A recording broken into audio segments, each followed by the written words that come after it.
এটা হলো এমন একটা ঝিল যেটাতে জলের পরিবর্তে পাওয়া যায় মানুষের কঙ্কাল। কঙ্কালগুলো ভালোভাবে দেখলে দেখা যাবে আঘাতের চিহ্ন, কারো হাতে, কারো পায়ে, কারো আবার মাথায়। কিন্তু কোথা থেকে এলো এই কঙ্কাল? আজ পর্যন্ত তার সঠিক প্রমাণ পাওয়া যায়নি। আজকের এই ভিডিওতে আমরা এই ঝিলের সকল রহস্য সম্পর্কে জানার চেষ্টা করব। ঘটনাটা শুরু হয়েছিল 1942 সালে উত্তরাখণ্ডের চামুলি গ্রাম থেকে। একজন ফরেস্ট রেঞ্জার যখন কাজের জন্য চারিদিকটা ঘুরে দেখছিল, তখন তার চোখে পড়ে একটা ঝিল।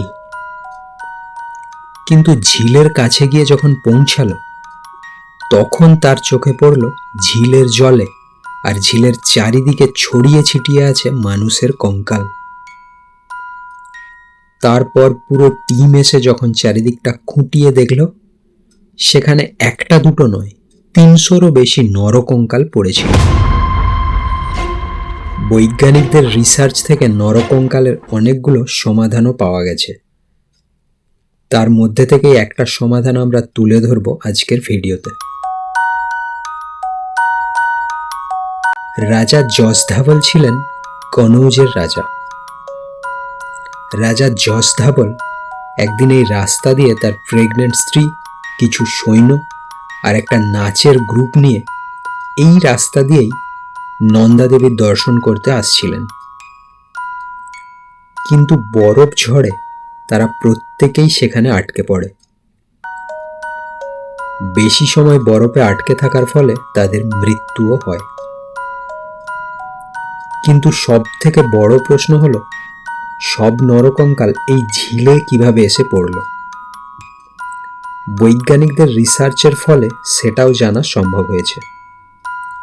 পাহাড়ের রাস্তায় বরফ ঝড়ের ফলে আটকে পড়ে সবাই।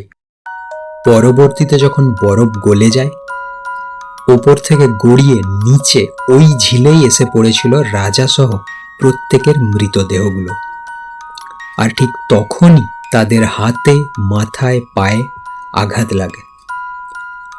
আর সেই আঘাতগুলোই স্পষ্ট ফুটে উঠেছে কঙ্কালের হাতে, মাথায় আর পায়ে। আগে এই ঝিলে সাধারণ মানুষ ট্রেক করে পৌঁছাতে পারত অনায়াসে, কিন্তু এখন সরকারের তরফ থেকে সম্পূর্ণরূপে নিষেধাজ্ঞা জারি করা হয় এই ঝিলে। টুরিস্টদের কাছে এই ঝিল তখন রূপকুণ্ড নামে বেশি পরিচয় করে নিয়েছিল। উত্তরাখণ্ডের চামোলি গ্রামের রূপকুণ্ড। সত্যি এটা রূপকুণ্ড নাকি নরকঙ্কালের ঝিল?